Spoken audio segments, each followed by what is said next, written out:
Hi there. Okay, this is going to be video number 51. Alright, but it's going to be video number 13 of module 3. Alright, let's go over to our trading station, and the indicator that we're going to be using in conjunction with the awesome oscillator this time is going to be the money flow index, the MFI. And as you may recall from module 2, we have levels 80 and 20, which let us know whether to go long or short. Okay, and the purpose of the money flow index is to basically measure the money going in and the money going out.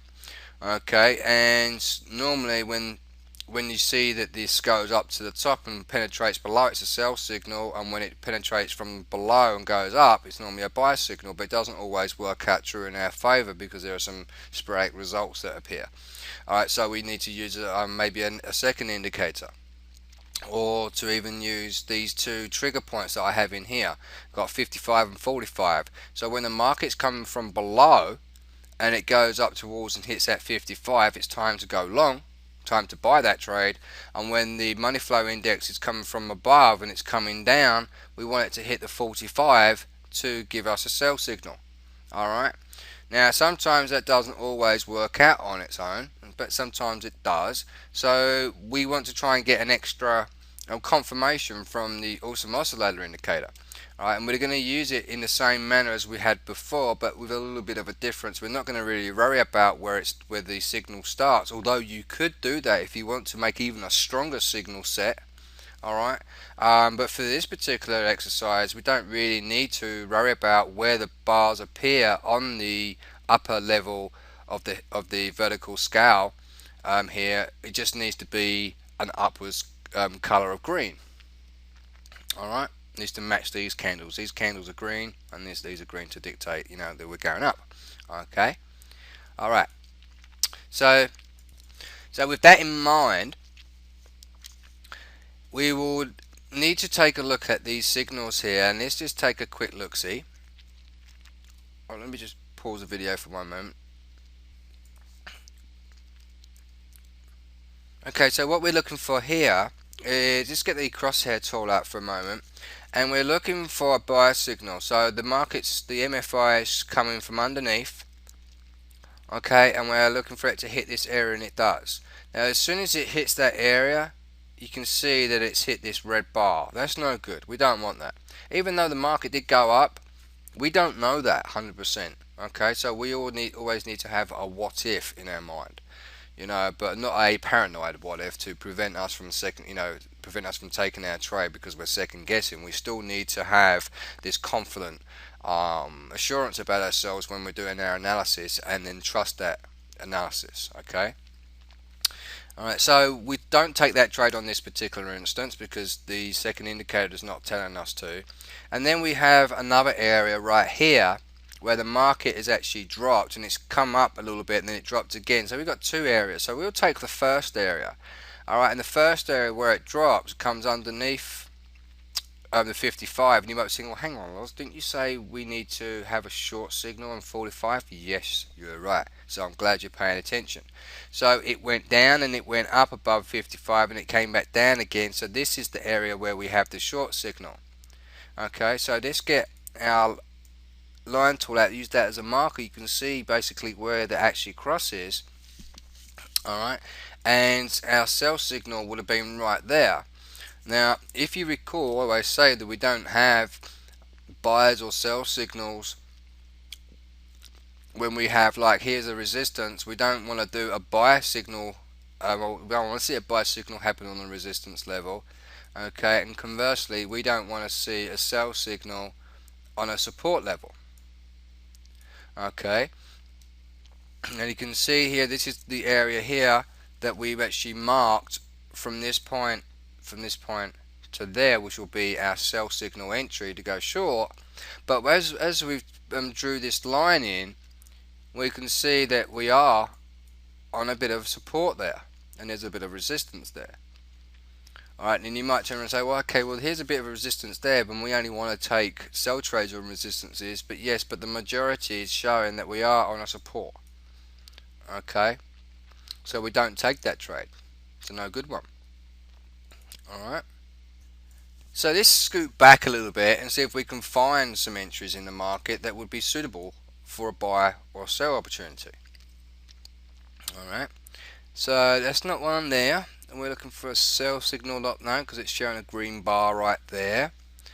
Here is another sell signal right here. It shows it's on the red, but we're having the same scenario as before. It's sitting on the support, so that's no good. And here is a sell right here, but we don't see the histogram below the vertical scale when the signal appears, so that's no good. Alright, here's another little sell there, but that's no good because we came from up and then down. We want to see it come from above and then down. Alright,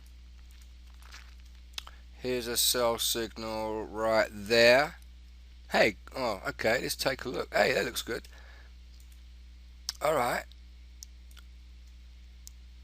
Okay, so this actually lines up right here. So there's a short signal right there. It came from above and came down, so that's good. So that's our number one kind of trigger. Here's our number two type of trigger because this is actually below the histogram, so that's good. So number two checks off great, number one checks off great. And now we're looking for where the signal appears, and the signal appears actually on this candle, so it'll be somewhere along this line. So we can see that indeed that this is a resistance area. Resistance are only good for sell levels, for sell opportunities.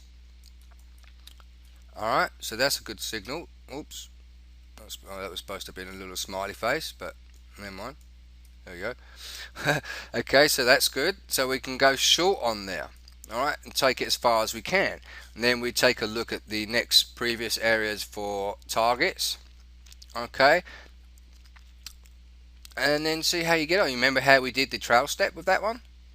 Now we take our stop loss from there, and then we move it to break even once the trade gets into profit. We take off a half a lot or half of our position, and so forth and so on. Alright, let's see if we can go ahead and find some buy signals, some really good buy signals. That's not one because it's not green, it's not a green bar.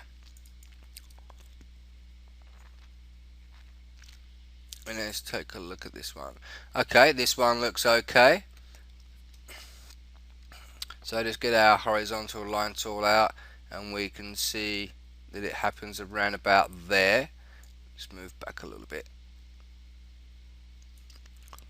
Alright, so here's our buy signal right here, so that's okay. It's also on a green bar, so that's okay as well. And it looks like we are on a bit of support slash resistance. The reason why I say slash resistance because we've got a bit of activity below it, directly below it as well, and we also have some activity above it also. But that should be okay. That should be okay. I mean, all that I'm saying it should be okay because I'm not saying it's because of this area here, but it does look like a good area that you could actually go in and actually take that long trade on. And you've got a pretty low risk area right there as well. So I mean, here's a nice support down the bottom here. So if the market did come back down, you could go back in again at this level and go back up higher for double or lot size to recoup what you did before. And it only needs to come up halfway to recoup any losses that you might get. Alright, so there's all these different little techniques that you can do to replenish any losses that you may have had if you acted at an inopportune time. I mean, sometimes I make the odd mistake as well. I mean, even despite that I've been trading for 12 years, but it just happens. And when I experience losses, I look for other areas in the market that have good potential. And if I did one lot on the previous trade, then I might do two lots on the next one. But I only do so if my money management and my risk management allow so. Alright, I won't over leverage my account.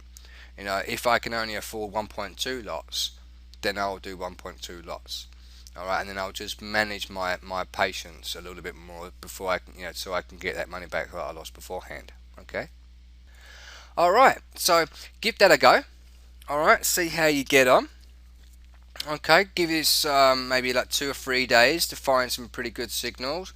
You should have some pretty good success on the 1 hour time frames and maybe even lower, but and persevere with that. But again, I always prefer to give people the option, the to really use the 4 hour time frames, really, because that's the ones I really work off. I don't really like working off lower time frames, and I prefer to give support on higher time frames than lower time frames, because I don't really want you to get burnt out. Alright, and I really want you to really make a lot of money at this. Alright, so if you're going to go on lower time frames, please do so at your own risk, and understand that my strategy, my strategy style, my trading style is normally on the higher time frames. Alright, that's why I'm more successful than most other people out there. Alright, because I'm using the higher time frames. Alright, so give it a go, see how you get on. Alright, and I will see you very soon in the next video. Bye for now.